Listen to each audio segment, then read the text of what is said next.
Mas tu não acredita que a Terra tem 4.000 anos, né? Não, até, não sei, o geólogo fala que a Terra pode ter 3,7 bilhões de anos o planeta, né? Uhum. De onde tu tirou esse número aí? 4.000 anos? É. Não, é por causa não, nem é 4.000, é 6.000. É 6.000. Uhum. É que tá na Bíblia, eu acho. Ah, é? Eu explico pra vocês isso aí.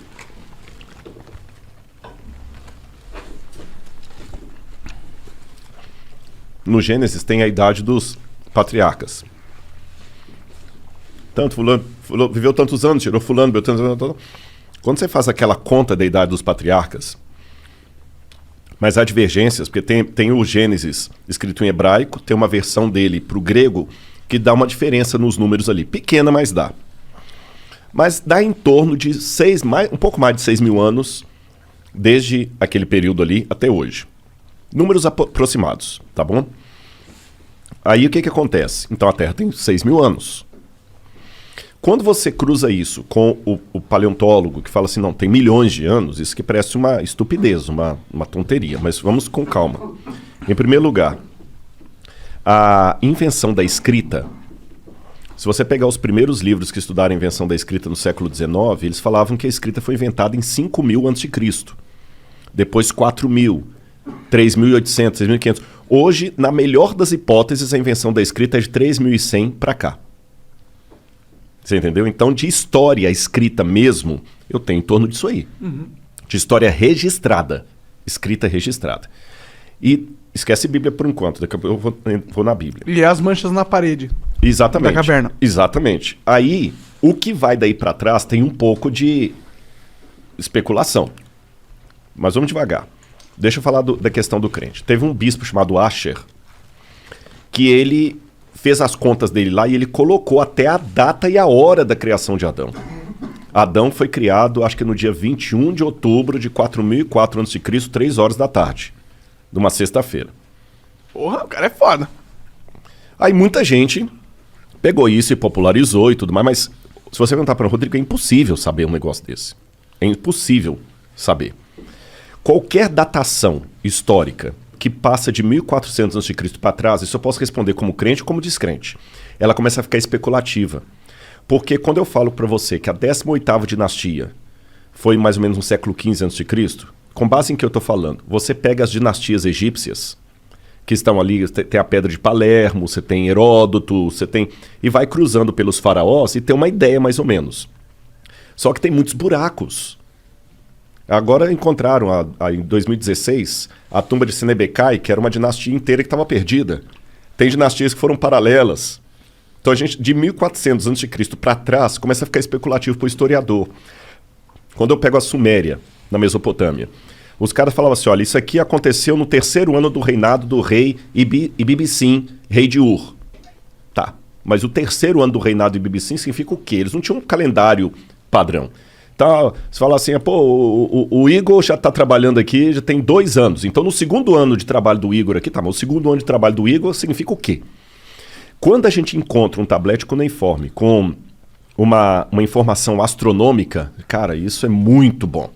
Se eu encontro lá, assim, no 2º ano do reinado do rei Ibibissim, teve um eclipse solar. Aí eu vou no meu amigo astrônomo, ele faz aqueles esquemas lá de voltar à Terra... no computador, voltar né? Ao ciclo voltar ao ciclo estelar, né? E ele consegue me falar, no calendário atual que a gente usa, qual foi a hora precisa de um eclipse solar visível na Mesopotâmia, naquela região. Se tinha, até dá para ver se tinha nuvem, se não tinha nuvem. Caramba, é muito bom isso. Eu usei isso para falar de datação da morte de Cristo e tudo mais. Não como um astrônomo, que eu não sou astrônomo. Isso aí você põe na mão do cara e ele te devolve. Opa, então no dia 23 de abril de 2005 é isso aqui. Aí eu vou descobrir se o cara usava um calendário lunar, solar, lunisolar. É bem...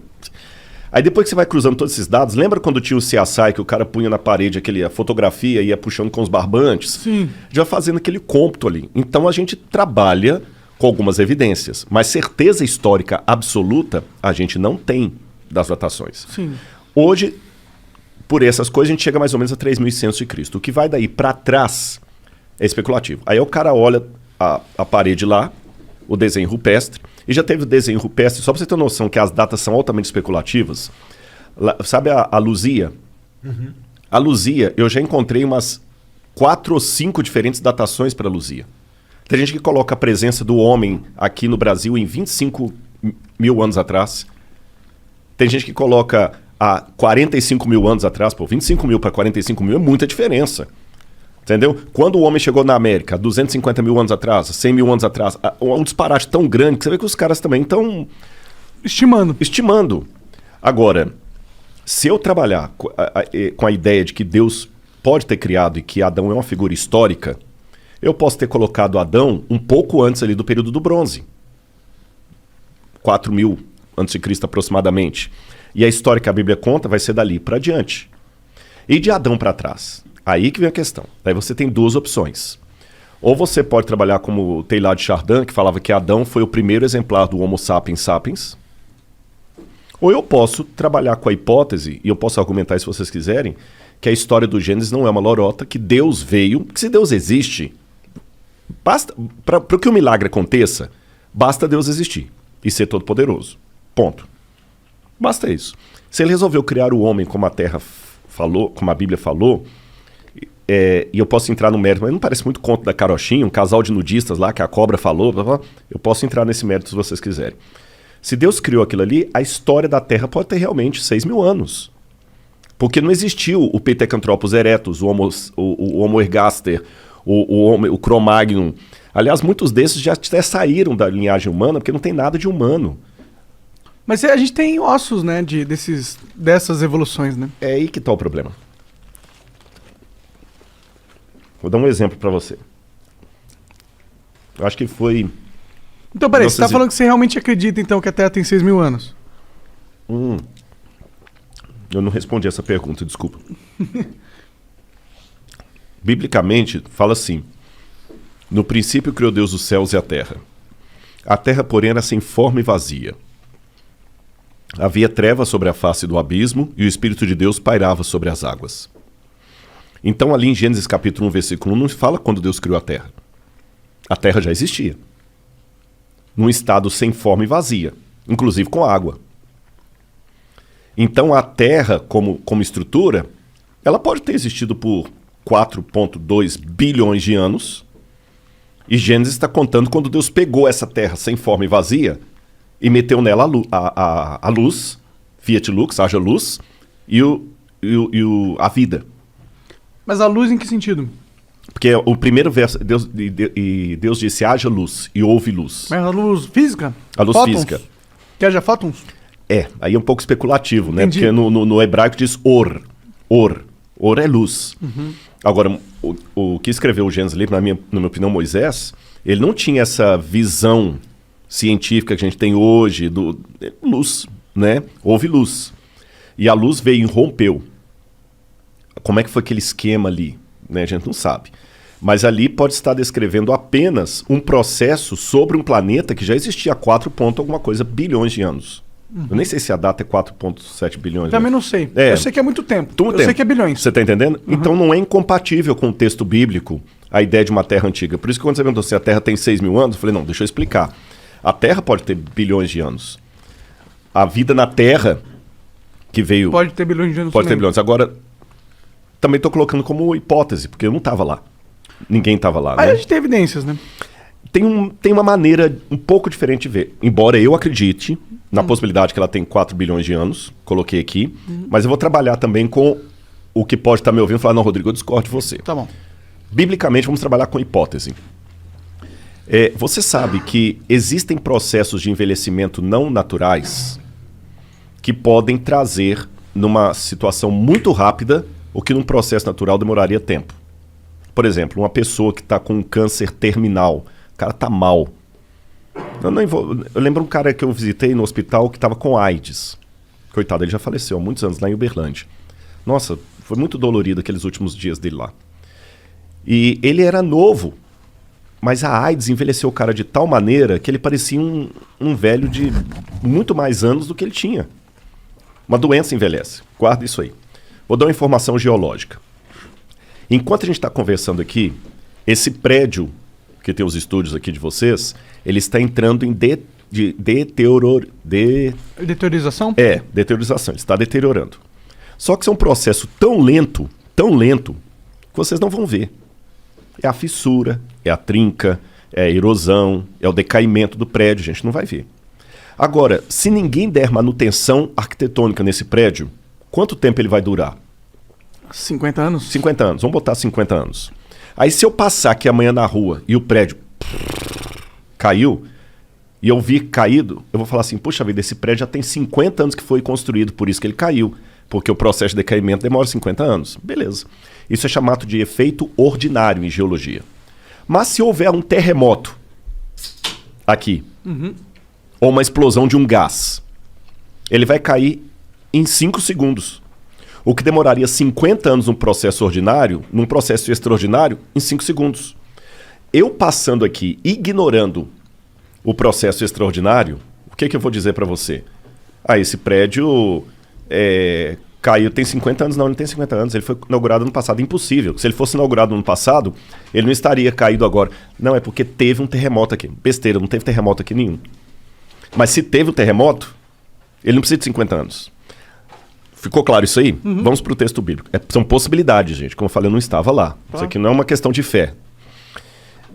A Bíblia fala de 3 elementos que dão uma aparência de velhice para a Terra. O primeiro deles, Deus criou a Terra adulta. Ele não criou a Terra evoluindo. Então, por exemplo, na criação de Adão, formou Deus Adão e Eva. Pelo relato bíblico, ele criou Adão adulto. O antropólogo olharia para Adão no dia que ele foi criado e falou, esse cara tem uns 30 anos. Não, ele tinha um dia de vida, porque Deus já criou adulto. O cara calcularia a infância e juventude, que não houve. Segundo, o pecado, o lance do pecado. Uma das palavras para pecado em hebraico, ratá, que é errar o alvo, também pode significar envelhecimento, velhice, doença.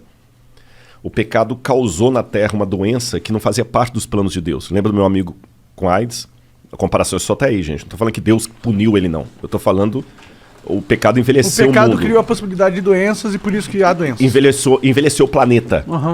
E terceiro, o fenômeno do dilúvio global. Uma catástrofe que acabou com o planeta Terra, que destruiu os dinossauros, que causou... Lembra o lance do terremoto? Os dinossauros foram um cometa. Sim. Um cometa não, um astroblema, né? Um meteoro. Um meteoro, isso. Um meteoro. E a Terra tem vários astroblemas. O que é astroblema? É quando o meteoro bate na Terra e deixa aquelas crateras ali. Como a Lua tem. Se olha para a Lua, ela é cheia de buraquinhos. Sim. Porque ela foi bombardeada. E a Terra também. Então, se houve uma catástrofe no passado, como o exemplo que eu dei do terremoto aqui, uma catástrofe dessa poderia provocar no planeta Terra uma situação de desgaste e envelhecimento que num processo natural demoraria muito tempo. Então, o Grand Canyon, dependendo da catástrofe de pedras caindo do céu, meteoros, que imagina, pô, cara, se cair uma pedra aqui do tamanho de um carro, ela tem potência de megatons aí como se fosse uma bomba atômica. Tô falando de uma pedra do tamanho de um carro. Imagina se cair uma pedra do tamanho de um edifício. Os maremotos que aquilo não causa. Então, uma formação assim uma fissura pode surgir... Aí o que acontece? A Bíblia fala de um dilúvio mandado por Deus, uma destruição, e o que nós estamos vendo hoje é o pós-destruição. Mas se eu nego a historicidade do dilúvio, eu vou atribuir a milhões de anos o que poderia ser formado há milhares de anos. A Pangeia, por exemplo, pode ter rachado aquilo ali, dar um golpe dos continentes se afastando, depois perderam velocidade. E hoje, eu ignorando essa catástrofe, eu posso apenas pegar a velocidade que a América do Sul afasta da África e falar, tem milhões de anos que estão se afastando. Mas você não poderia também saber a velocidade com que eles foram afastando durante os anos? Eu acho que você consegue medir isso também. Porque a gente consegue medir, que vem... as regras da física não explicam algo, o movimento de um continente assim, do jeito que você está falando, entendeu? Esse é o problema. Quando a gente começa a querer... dá para a Bíblia um valor de fato e não um negócio de é um jeito de... É um livro sagrado, é um livro que ajuda você a entender a realidade das coisas, da sua vida, a sua relação com estar vivo, o seu propósito. Mas aí quando a gente entra na parada da Bíblia ser um texto de fatos, ou seja, tudo que está escrito ali aconteceu na física, eu acho que a gente entra no problema, porque a gente entra nessas paradas, tá ligado? não tem como a gente realmente acreditar que a Terra tem 6 mil anos. Por mais que a gente queira, não tem como. Hoje em dia, com a internet, com a tecnologia, com a física, a gente sabe que, pô, acreditar que os continentes, a Pangeia aconteceu 6 mil anos atrás, eles se separaram 6 mil anos atrás, ter esse pensamento, eu acho que é um pouco ruim. Parece retrógrado. Eu entendo piamente. Entendo piamente, aliás, só um detalhe. Eu estou respondendo coisa aqui que não é da minha área de especialização. Não, claro, viu? claro. Eu estou respondendo como leigo aqui, Sim, gente. sim, Isso aqui sim. não é um arqueólogo falando, não. Claro. Isso não faz parte do meu... Eu nunca publiquei artigo nesse sentido, não tem nada a ver. Eu estou respondendo porque o papo tá rolando aqui, tá legal, e eu falo. Eu concordo em gênero, número e grau. Vocês estão entendendo? E eu não perdi minha sanidade mental em admitir algumas coisas aqui, mas eu sei que pra muitos é um tiro no pé. Como é que esse cara é arqueólogo aí, formação da USP, falando umas besteiras dessa? Cheira a terraplanismo. Sim. Cheira a terraplanismo. Mas você Não sou mesmo estava terraplanista. dizendo que o que você estava falando era algo que pode ser interpretado. Pode ser uma forma de interpretado, interpretar, sim, se você exatamente. quiser interpretar de uma forma onde o milagre aconteceu. Exatamente. É Mas exatamente não, como você não estava possibilidade. realmente falando que é isso que você sente no seu verdadeiro ser. Mas é legal as pessoas que pensam, porque eu acho que tem muita gente que pensa isso. Tem muita gente que acredita que a Terra aconteceu há 6 mil anos atrás e que tudo que está na Bíblia é 100% o que aconteceu. Tipo, não é uma história, como se fosse um diário do que aconteceu na Terra, não uma história, tipo, de fantasia, de certa forma, tá ligado?